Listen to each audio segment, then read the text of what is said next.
a complete classic, and if you make it well, it tastes absolutely amazing. So this is of course a Ninja 15-in-1 recipe, but I'm using air fryer mode, so you don't necessarily have to have the Ninja Foodi. Any air fryer will work for this dinner. So it's really simple. We're making it completely from scratch, but I promise you, it's not going to take too much time, and it really isn't too much effort. And it is definitely worth creating your own because it tastes incredible. So a quick, simple process to put this together, and then we're going to air fry it to perfection.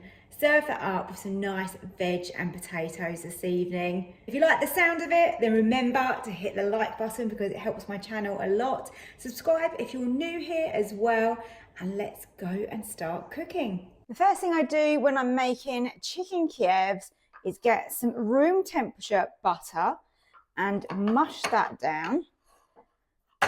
Obviously the quantity is just going to depend on how many Kievs you're making, but once you've done this, you can store it in the freezer and it will keep, well, for months and months, so that's obviously a good option.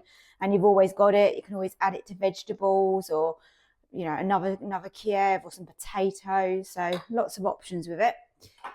To that I add some parsley, so I've just got some dried parsley here, and then I need some garlic. I've got some fresh garlic and I'm just crushing that. Oh, look at that, squeezing out all that goodness. Now that was one clove, but it was one very large clove for the amount of butter that I've got here. And I'm not sure if I really would like another clove or whether this is enough.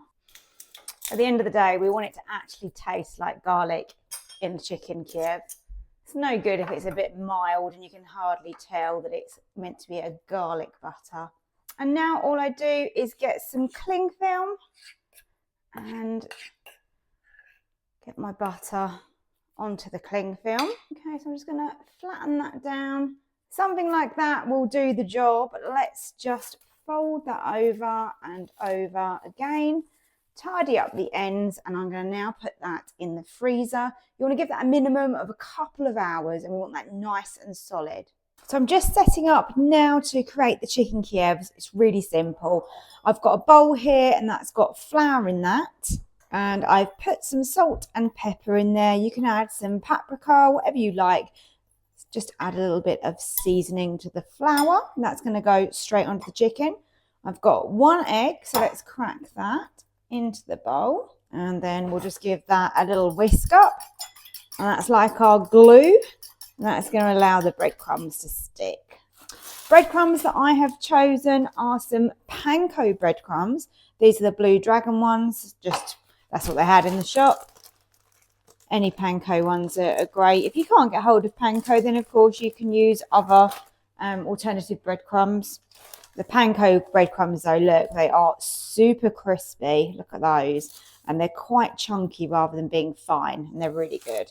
So put those into a bowl. I'm just going to do a little bit because we can always add more, but we can't take away, if you know what I'm saying. So always best to do that. Now I've got my chicken breasts. Here we are.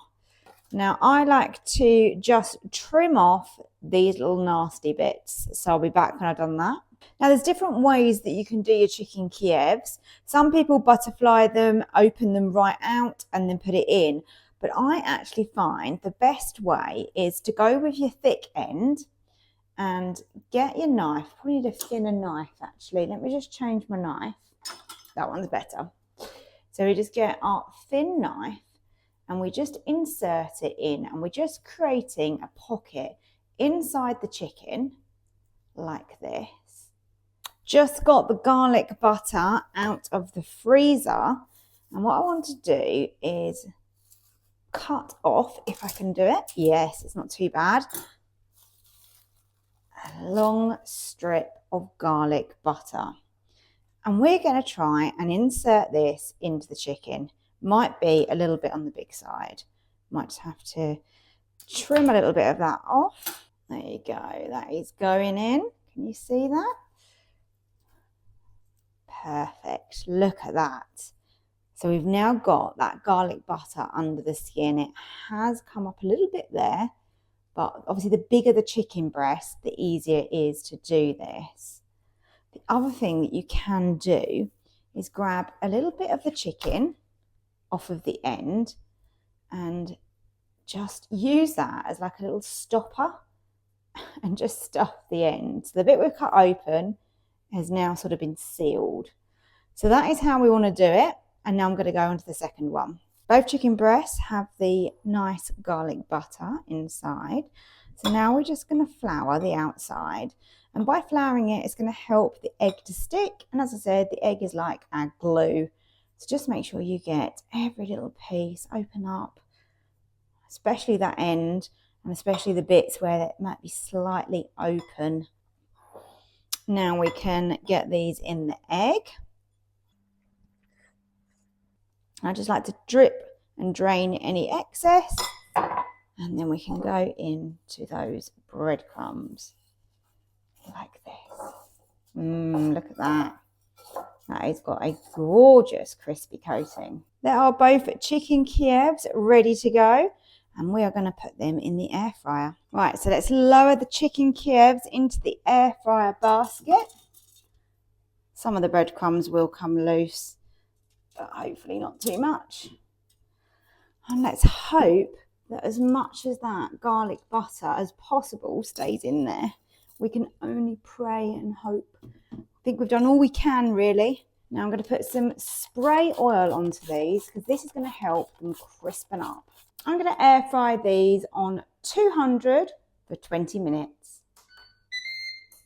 We're halfway with the chicken Kievs and I've just flipped them over, given them a little bit more spray oil on the other side, and we'll finish those off for the last 10 minutes. Chicken Kiev is ready. Oh, they're so nice and crispy. You should see these. Are you ready? Oh, look at that. How good does that chicken Kiev look? Of course, we've got to go and dive right in and see if we've got a melting middle. So let's cut it open. Oh, nice and juicy. And we definitely have got that center in there. Oh, if I give it a press, can you see that oozing out? Look at that. Really, really nice. Chicken is cooked perfectly. It looks absolutely delicious.